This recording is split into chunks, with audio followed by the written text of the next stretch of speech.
Scanner so wego and got what it end I got done that nange I don't want anything nange sending guy note there.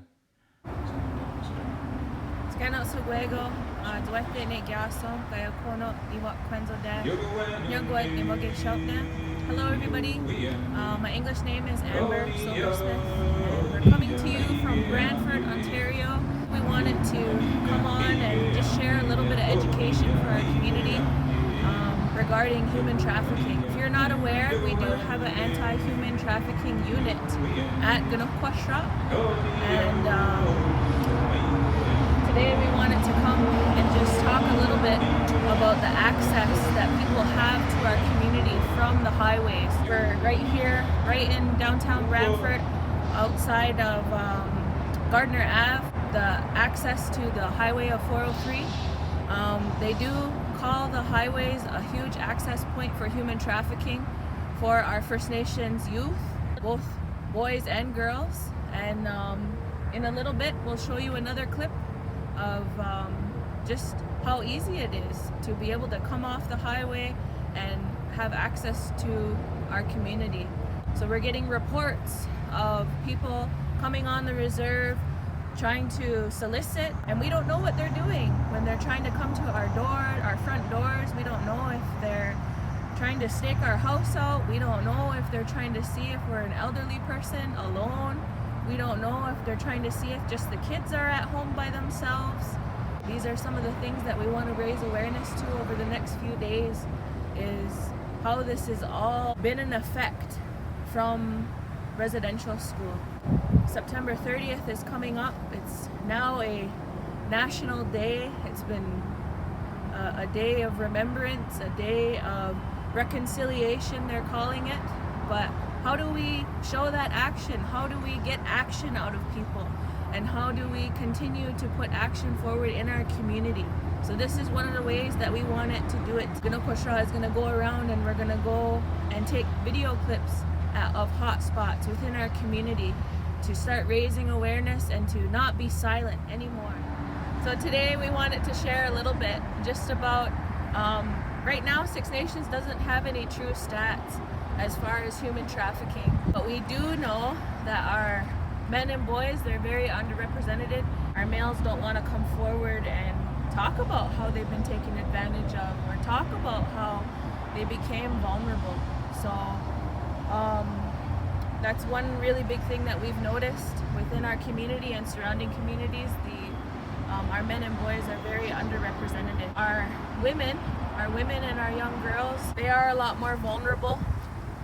We do, for example, like I remember when I was going to college, my mom was always telling me, don't park next to a big van at dark time. Make sure that someone make sure that you have someone to walk with you to your car if it's late at night. It's a horrible thing for us to have to say to our children, but if you have keys to hold them, if you have to protect yourself. We've been getting reports of people trying to approach women, single women, at our local mall right here in Brantford. The biggest thing is, how do we keep our community safe? How do we keep our young men and women safe? Just be aware. Keep being aware of your surroundings. Keep being aware who's with you. Try not to travel alone. You can go online and there's actual kits to be able to keep you safe. So some might have mace, some might have a whistle. You can order those just online off Amazon. And if you ever do happen to be almost abducted, or if you're concerned about your safety, be loud. Don't be quiet, be loud. Ask for help, scream for help, use a whistle, run away. If you can, try and get your children in self-defense classes, because these are some ways that we can try and protect our children. Our biggest thing today is how do we stop this from happening to our community? So we just wanted to highlight that the 403 and the 401 are huge access points for human trafficking because of the hotels. Hotels are just right off the exit points. They have girls that they traffic in between each hotel. They find somebody in the hotel that will take some fast money on the side. They issue them keys so that they can traffic these women. In Brantford at the mall, where we've actually had a couple of reports in our community that people are being followed outside of the mall and inside the mall. We even have one instance where a woman was approached in the parking lot. Our young men and young women, or single men, single women that are going to their cars, leaving a mall, leaving any type of store, to just be aware of your surroundings. If it is nighttime, ask security to walk you out, or if you see someone in the mall that you know, ask them to accompany you to your vehicle, so then you're not being followed outside of the mall. We have had some reports come through that they're even being approached as they're about to get in their vehicle, asking them, can you give us directions to somewhere? Can you tell us where something is? Oh, let me show you my phone. I'm trying to find this place. If you have a gut instinct that's telling you to stay away from that person, follow that instinct. If something feels off, if you start to get butterflies in your stomach, walk away. Ask somebody for help. Scream for help if you have to, but try not to go anywhere with a stranger. So we went inside the mall today to see if we could do some videotaping inside and approach the security people to let them be aware of the following situation that's been happening here within the mall. Now, they did give us a card for a manager here, and they did let us know that they are working with their security to try and make sure that if there are specifically women that are in danger, if they alert one of the employees at a store, then they will contact security and then they will walk them out to their vehicle. That discussion did bring up a lot of barriers of why don't people report if they've been approached by somebody. So there are a lot of barriers. That intergenerational trauma that we carry inside of us, that's a huge barrier. I'm not going to call the police maybe if I have really bad history with police. I'm not going to call if I have been abducted or sexually assaulted and I wasn't believed beforehand. I'm not going to call. I'm not going to report anything. So that is a big thing, and there was mention of if there's a woman that comes to us and they're in danger, we will take them. But what about our young men? What about our little boys? Those are people that are still vulnerable. So we want to really raise awareness about not letting people think that our men have to and our young boys have to be these strong, independent people, when what if they need help too, and we need to support them in that. We really need to start educating other people and other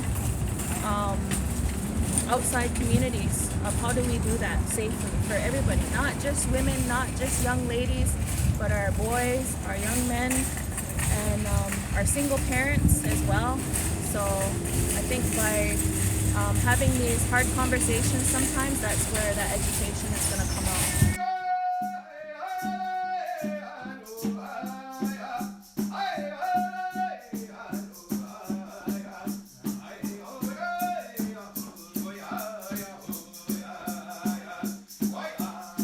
September 30th is getting closer. We wanted to make sure that we stopped here at the Mohawk Institute, also known as the Mush Hole. I am very lucky to come from a family of survivors. I've had uncles and aunts, and my grandmother, she actually attended here at the Mush Hole, and my great aunt as well. So, and my great uncle. They were here for years. But I think the biggest thing that we wanted to really highlight is that there's so many after effects that have happened to our people after they left these schools. They were stripped of their name, they were stripped of their language, their hair, and given uniforms to wear. They were told that they had to speak a foreign language, and that was the only language that they could use here. My grandmother used to talk about when they would take them out to the apple orchard, they were basically child laborers for the school. They were told when they came that they were going to learn school, they were going to learn how to be a good citizen, a civil citizen. As we all know, there's abuse in these walls. There's sexual abuse. There was physical abuse that happened here. There's a fine line between punishment and discipline. In these walls, they were only given punishment. When we think about how that affects our people at home, that's where that domestic violence comes from, and that's where the lack of the love and belonging within our people, needing to have even unhealthy relationships. That's why it's hard for our people to leave unhealthy relationships.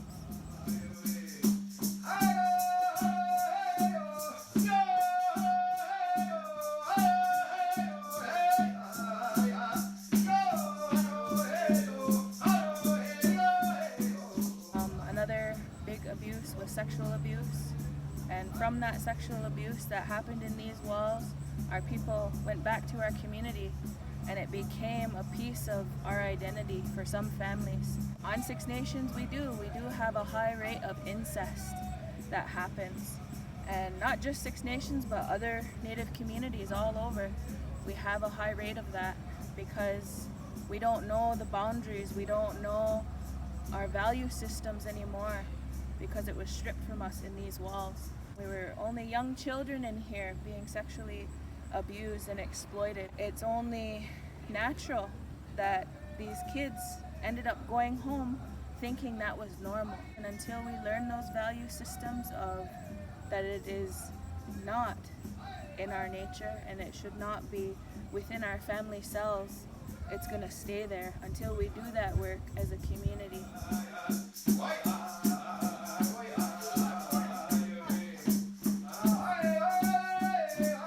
We have a lack of love and belonging within us. We're going to start seeking it through other people.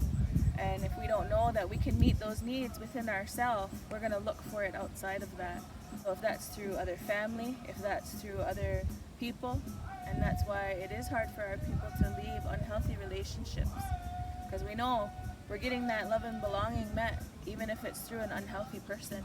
That's where a lot of our young people are getting drawn in to using drugs, to using alcohol, and then from there staying in those unhealthy relationships. But also that's where they start to get pulled into the human trafficking rings. That's where if someone has befriended you and they're trying to create this family around you, and you're gonna go to that because that's what feels good. That's how we're losing some of our young people, through human trafficking, through gangs, and that's how we're losing some of our young women as well, through missing and murdered, is from that lack of love and belonging. The biggest side effects that my family saw was the loss of identity. I remember my grandmother, she would wake up early Sunday mornings and she'd be watching the church channel, and she would be listening to their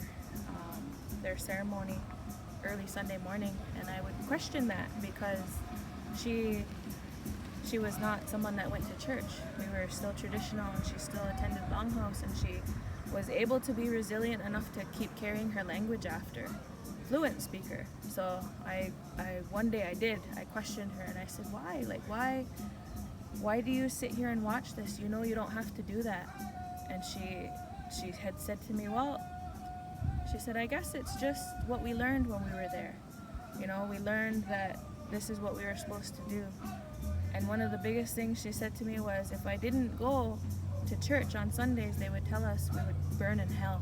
She said, for me, she said, that was scary. I was just a little kid when they told me that.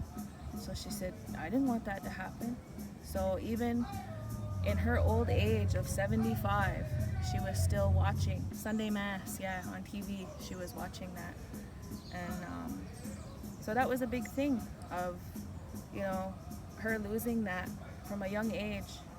And she was really lucky. She didn't, like I said, she didn't lose her language, but there are some families out there they've lost their language, they've lost any initiative to attend ceremony, to want to be even Indian anymore. And some people are scared to identify as Native or Indigenous or First Nations, Ongohowe.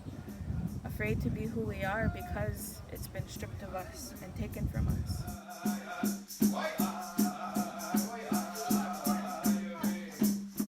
Scano, my name's Chrissy Porter. I'm Sanahat Jiwa's sexual violence community educator. Growing up, I have a grandmother who was a fluent Keuka speaker. And I remember when I was little being in her house and her calling up her one friend that I knew she would always speak Keuka to. She was the only one. And I remember sitting there listening and hearing them go on and hearing her laugh, and those are memories that I really treasure. But as I got older, anger began to set in because my grandma would never ever speak Keuka to me. So I lost that ability to speak, and I barely know any Keuka, and I had to deal with that anger. And moving forward, I am using just the amount of Keuka that I know, and I have family members in my that have taken it upon themselves to start learning our language and bringing that back to our family, and I'm so incredibly proud of them for that.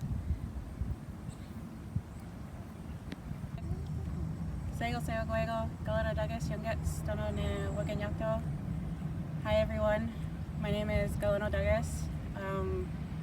My Ganyageha name means she is singing around. I am Turtle Clan, and I am the anti-human trafficking community educator and a mentor worker at Ganokusha.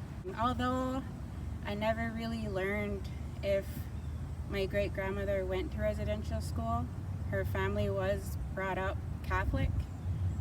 That was because her brothers and sisters went to residential school, and out of fear that for my grandmother's family that they would, be brought to residential schools, they were brought up Catholic.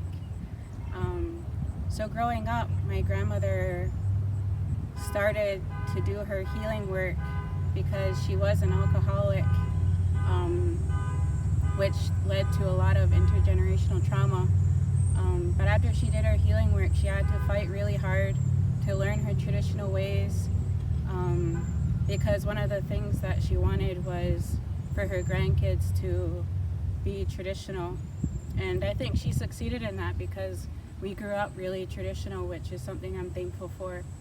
I remember when I was younger, my brother, he's a singer, and he would sing all the time. He'd have his turtle rattle, and I remember we were at a lacrosse game, and he would bring his turtle rattle to lacrosse games and he would sing. And I remember there was a lady who asked him to be quiet, and my grandmother would shush her, and she would yell at anyone who would tell him to stop singing, because that was what happened to our people. We were told to stop singing. So she made sure when he was growing up that no one told him to stop singing. I work with our missing and murdered families here in Six Nations and surrounding communities. So the quilt that you are seeing right now is a quilt that our missing and murdered families have put together. When we were thinking about doing some type of project at the time, there was lots of education about the red dress and what was red dress, and that was a art exhibit that was started by a lady named Jamie Black.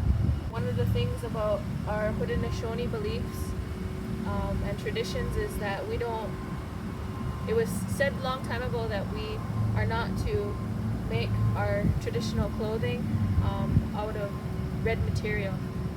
Because a long time ago, when we were still in war with one another, they talked about this time when the land and the waters ran with red, and they were stained with red.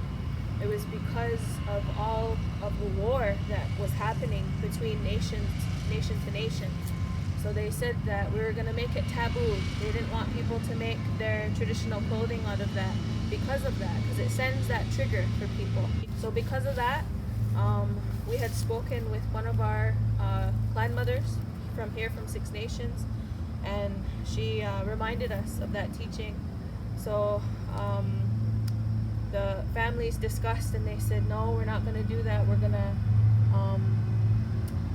to do a quilt, because that is also another thing that our Haudenosaunee do, is quilting. So this was the way that the families could do it. So each family that is involved with our women's group here took a square. We sent squares home with them, and then they designed their square for each of their families. So what you're seeing is all of their own work. Each one of them means something different, but that isn't being released just yet. Our families still have to come together and talk intimately about what their square means to them and their family, because they haven't even got to do that sharing together yet because of COVID. We bring the quilt out as awareness to our missing and murdered families here in Six Nations. So we have 10 men, 11 women, and 3 baby boys that have been murdered. Those are all band members. They weren't all murdered here in Six Nations, but because our people like to migrate all the time and move around depending on the season, those loved ones that were taken from our community are from all over, but their roots are here in Six Nations, so we count them here.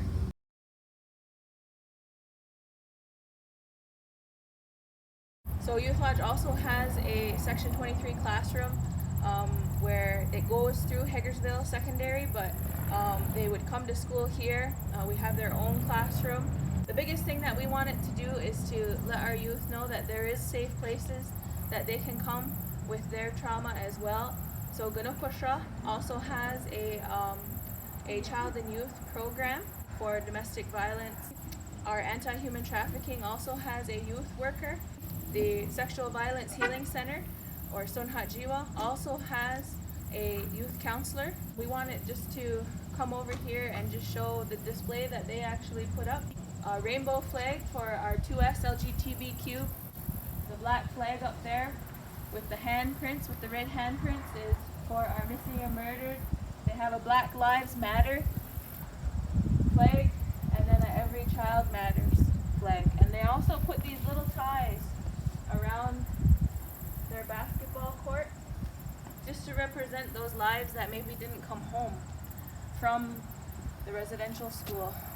The youth are expressing themselves in different ways nowadays. We have to really take a listen to that too, because our youth are equally as important. They're our future. So how do we keep them safe, and how do we continue to educate them that their body is theirs, and saying no means no, talking to them about consent, talking to them about who they can trust, talking to them about, as they become in their exploration years with drinking, or who knows if some people might get into drugs when they're young, then how do we help them? How do we help them come out of that darkness? One of the biggest things at Youth Lodge here is they use a modality called reality therapy choice theory. What that does is we're trying to fuel our youth and educate them on choices. They all have choices within their life that they can create for themselves, but it all starts from within, and we have these basic needs that are built within us. And how do we meet those basic needs? So that's one big educational piece that the Youth Lodge workers here do for our youth. A lot of times they're hit with that peer pressure, and they're hit with, maybe they don't have a place to stay for a night. Maybe they're out there couch surfing. And that's another thing that can lead into human trafficking or that sexual exploitation, because they're out couch surfing. They don't have anywhere to go. Maybe they're on the outs with their parents, so they'll go and stay at a friend's, and who knows what's going to happen with them there at this friend's house. These are just some of the real life stories that we're hearing coming from our community here within Six Nations. But I think Youth Lodge is doing really great work in regards to educating our youth that they have choices, and what can we do with those choices, because ultimately we can't control what other people are doing. All we can control is how we choose to respond to every situation in our life. So sometimes in the community, what we've been hearing too for youth is that they become so desensitized from the drug world, from seeing people being sexually aggressive, or even like maybe through social media, or maybe through the music nowadays, that everyone is so sexualized in that they become desensitized to it. Someone may be approaching them and trying to hit on them, or maybe they're being very sexually aggressive. They don't take that as sexual abuse anymore, especially at parties. That's a big thing that we have to educate our youth about as well, is, watch your drinks. If you're out at a party, know who you're getting your drugs from. That is another big thing, especially with the rise of fentanyl within our community. We really need to, if you're going to choose to use, then at least know who you're dealing with. A little bit about domestic violence. So this is one of the effects that we've had come from residential school, and again, those kids that were at residential school, that's all they saw was the violence that was there, and it became a piece of who they are. So when they left and they returned home, for the ones that did return home, they knew no other way than to yell, than to scream, than to use their hands, than to use their voice in a negative way. That's the only coping that they knew. This is also where lateral violence is also stemmed from within our community. But for domestic violence, it often can sometimes end with someone's life being on the line. We have a lot of reports of families and even children being injured within our community through domestic violence, through intimate partner relationship violence. Eventually, some of those do become our missing and murdered numbers as well within our community. We wanted to make sure we come on and just spread awareness about Gunokwashra. We have a co-ed and family shelter. It's 24 hours. The phone number for shelter is 519-445-4324. And again, even if you're in crisis at home and you need support for anything that's going on in your life, there's always a worker at that number, 24/7. Another big issue that has stemmed from residential school is the oppression and the assimilation that our people are facing all the time. So today, when we went to the mall, for instance, there was a lady that had said, well, why don't we report it? If someone is being approached and we're worried about safety and concerns there, how come this person didn't report it? Well, there's lots of reasons, Oppression is one of them. Are we really gonna ask somebody for help when we know that they may not give us that help? Or they may look at us, see what we're wearing, see who we are, see that we have brown skin, and might not want to help us. For some people, that is a struggle that we have to face all the time, especially for our Indigenous communities, and because we are targets. And I was just talking with my coworkers that we've been doing filming today, that it's something that we learn very young. From a young age, we're spoken to about the precautions and the safety that we have to do every single time we leave our house with our children, with our young children. My daughter's only 1.5, and I'm already making sure that she's safe when we're going out. And if not, how can me and my partner keep her safe? Those are always things, and eventually we're gonna have to have hard discussions with her about that, about where she comes from and the family that she has that went to residential school and that had multiple abuses happen in their life. But the biggest thing that we wanted to share from these videos is, how do we heal from that? There's so many programs out here in Six Nations that we can access, and it's not just Gunokwashra either. Our whole community has to come together, and we have to think about how we can repair. How do we repair our community? How do we keep building up our community? Because we can't stay in this anger, this generational anger that we have towards every other race out there.